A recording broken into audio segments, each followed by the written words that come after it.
Police, ये जो शब्द है उसकी उत्पत्ति ग्रीक भाषा के पुलिसिया शब्द से हुई है। इंग्लिश भाषा में इसे पुलिस कहा जाता है और पोर्टुगीज में ग्रीक की तरह ही पुलिसिया कहते हैं और जर्मनी में पुलिसे और डेनिश में पुलिस को पुलिटिक कहते हैं। लेकिन दोस्तों, इन सभी शब्दों का एक ही मतलब होता है। ग्रीक शब्द में जो पुलिस का मतलब होता था वो यानी कि राज्य का या सरकार का शासन, और इस शब्द का आमतौर पर सबसे पहला उपयोग 14th सेंचुरी में किया जाने लगा था।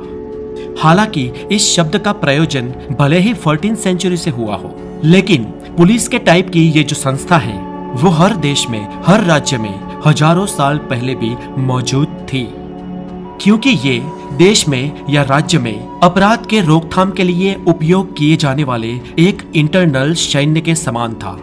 हमारे देश में पहले के जमाने में इसे सैनिक कहते थे। अभी आज के युग में कुछ लोगों ने पुलिस का मॉडर्न मीनिंग उसके वर्ड के एक एक लेटर को डिफाइन करते हुए लिखा है कि पुलिस वो होना चाहिए जो पी से पोलाइट यानी कि विनम्र हो, ओ से ओबेडियंट यानी कि आज्ञाकारी हो, एल से लॉयल यानी कि वफादार हो, आई से इंटेलिजेंट यानी कि बुद्धिमान हो, सी से कर्टसी यानी कि शालीन हो और ई से एफिशिएंट यानी कि दक्ष या कुशल हो। अब फ्रेंड्स, ये सारी क्वालिटी जिस इंसान में हो उसे पुलिस कहा जाता है। लेकिन आप ही सोचिए, पुलिस में क्या ये सारी क्वालिटीज होती है? अभी पुलिस में ये सारी क्वालिटीज है तो क्यों है, और नहीं है तो क्यों नहीं है, इसकी पूरी चर्चा आज विस्तार से करें। भारत जैसे देश की बात की जाए तो लोग पुलिस से थोड़ा बहुत डरते हैं। भारत सरकार के कई सारे डिपार्टमेंट्स हैं, जिनमें से एक है पुलिस डिपार्टमेंट। और दोस्तों, सच बात यह है कि भारत सरकार के कई डिपार्टमेंट्स में बड़े से बड़े घोटाले हुए हैं, लेकिन पुलिस फोर्स पर आज तक किसी बड़े घोटाले का लांछन नहीं लगा है। तो फिर दोस्तों, भारत के कुछ ट्रस्टेड डिपार्टमेंट्स जैसे कि चुनाव आयोग है, जुडिशरी है, इन डिपार्टमेंट्स पर पब्लिक को जैसा भरोसा है वैसा पुलिस डिपार्टमेंट पे क्यों नहीं है? तो दोस्तों, इसके लिए हमें इंडियन पुलिस का थोड़ा इतिहास खंगालना पड़ेगा। अब दोस्तों, इतिहास की बात करें तो भारत में पुलिस पहले से ही थी। जब ब्रिटिशर आए तब भी पुलिस थी, और ब्रिटिश हुकूमत में ये पुलिस यानी कि ये सिपाही ब्रिटिशर्स के कंट्रोल में थे। और हमारे इतिहास में एक वक्त ऐसा भी आता है जब इंडियन पुलिस के ऑफिसरों ने ही भारत की हुकूमत पर खिलाफत कर दी थी, यानी कि उस वक्त जनता के लिए पुलिस हुकूमत से लड़ी थी, और वो वक्त था 1857। जी हाँ, वही 1857 वाला विप्लव, जब मंगल पांडे और उनके जैसे और देशभक्त अपने देश की प्रजा के लिए अपनी ही सरकार से लड़े थे, यानी कि अंग्रेजों से। अब दोस्तों, इस क्रांतिकारी वाकये के बाद अंग्रेज ये चाहते थे कि ये वाकया कभी भी भविष्य में रिपीट ना हो, और इसीलिए अंग्रेज 1861 में एक एक्ट लेकर आए, और इस एक्ट का पूरा काम लोगों की हेल्प करना नहीं, लेकिन उन्हें दबाना या तो उन्हें कंट्रोल करना था। अंग्रेजों ने इस एक्ट को ऐसे बनाया था कि पुलिस पर हुक्मरानों का हमेशा के लिए कंट्रोल बना रहे। हालांकि दोस्तों, ये एक्ट उन्होंने अपने देश में यानी कि ब्रिटेन में पारित नहीं किया था, क्योंकि ये एक्ट अगर वाकई में इतना अच्छा होता तो वो लोग अपने देश में इसे इम्प्लीमेंट करते। लेकिन अंग्रेजों ने ऐसा नहीं किया, और 1861 से लेकर आज तक हमारे देश में ये कानून चलता आ रहा है। अब दोस्तों, 1947 के बाद देश आजाद हो गया, अंग्रेज चले गए, फिर भी इस एक्ट को नहीं बदला गया, क्योंकि इससे जो एक्सपेक्टेशन अंग्रेजों की थी वही एक्सपेक्टेशन नेताओं की बनी, और नेताओं ने भी पुलिस के द्वारा लोगों पर कंट्रोल करने का ये सिलसिला जारी रखा, क्योंकि उन्हें भी अंग्रेजों की तरह आफ्टर ऑल कंट्रोल ही करना था। अब क्योंकि ट्रांसफर, पोस्टिंग, प्रमोशन ये सब नेताओं के हाथ में है, इसलिए वो लोग इस डिपार्टमेंट को आसानी से कंट्रोल कर पाते हैं, जबकि चुनाव आयोग और जुडिशरी जैसे डिपार्टमेंट्स के ट्रांसफर की सत्ता नेताओं के हाथ में नहीं होती, जिस वजह से ये डिपार्टमेंट्स ज्यादा इंडिपेंडेंट होते हैं। और दोस्तों, यहाँ से ही शुरू होता है हमारे पुलिस डिपार्टमेंट पर प्रेशर का सिलसिला, जो प्रेशर धीरे धीरे जनता तक भी आता है। अब ऐसा नहीं है दोस्तों कि इस सिस्टम को किसी ने भी बदलने की कोशिश नहीं की। नेताओं का पुलिस डिपार्टमेंट पर कोई इंटरफियरेंस नहीं होना चाहिए, इसको लेकर यूपी पुलिस के एक्स डीजीपी मिस्टर प्रकाश ने सुप्रीम कोर्ट में एक पीआईएल भी डाली थी। इसके बाद सुप्रीम कोर्ट ने ये पीआईएल एक्सेप्ट की, मिस्टर प्रकाश ये केस जीत भी गए, और इसके बाद साल 2006 में कोर्ट ने ये वर्डिंग भी दी कि कोई भी पॉलिटिकल इंटरफियरेंस पुलिस डिपार्टमेंट पर नहीं होना चाहिए। और ऑन पेपर इस बात को तो सभी ने एक्सेप्ट किया, लेकिन इस चीज का ग्राउंड लेवल पर इतना इम्प्लीमेंट नहीं हो रहा है।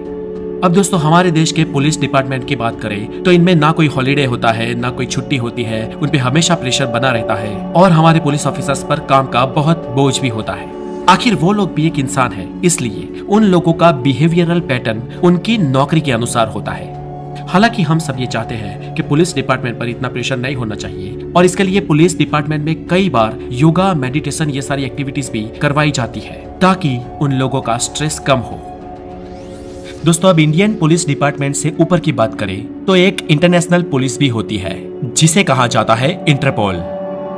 इंटरपोल इस शब्द का फुल फॉर्म होता है इंटरनेशनल क्रिमिनल पुलिस ऑर्गेनाइजेशन। दोस्तों 20वीं सदी की शुरुआत में इंटरपोल नाम की इस संस्था की स्थापना करना बेहद जरूरी बन गया था। खासकर ये जरूरी हो गया था यूरोप के लिए, क्योंकि 20वीं सदी की शुरुआत में यूरोप करीब 3 डजन से ज्यादा छोटे छोटे देशों और छोटे छोटे बॉर्डरों के बीच बटा हुआ था। अगर कोई इंसान बेल्जियम में अपराध करता है तो वो कुछ ही घंटे में इस छोटे से देश को छोड़ के किसी और देश में भाग जाएगा और बेल्जियम की पुलिस के लिए उसे पकड़ना करीब करीब नामुमकिन हो जाएगा। यही आलम यूरोप के बहुत सारे देशों का था। ऊपर से प्रथम विश्व युद्ध के बाद यूरोप में गुनाखोरी का आलम चरम पर था और इस क्राइम को रोकने के लिए ऑस्ट्रिया देश के पुलिस डिपार्टमेंट के हेड ऑफिसर यानी कि जॉन शोबर ने साल 1923 में यूरोपीय देशों के सामने एक प्रस्ताव रखा। प्रस्ताव ये था कि यूरोपीय देश मिलजुट कर कोई ऐसी ऑर्गेनाइजेशन बनाए जहां पर सभी देशों के पुलिस डिपार्टमेंट एक हो जाए, वो साथ में आकर किसी भी देश के किसी भी गुनहगार को कहीं पर भी पकड़ सके। जॉन की इस बात पर कई यूरोपीय देश अग्री हुए और एक संस्था की स्थापना हुई जिसे इंटरपोल कहा गया और इस इंटरपोल की स्थापना साल 1923 में ही ऑस्ट्रिया के कैपिटल वियना में हुई और इस संस्था के हेड बने जोहान सोबर।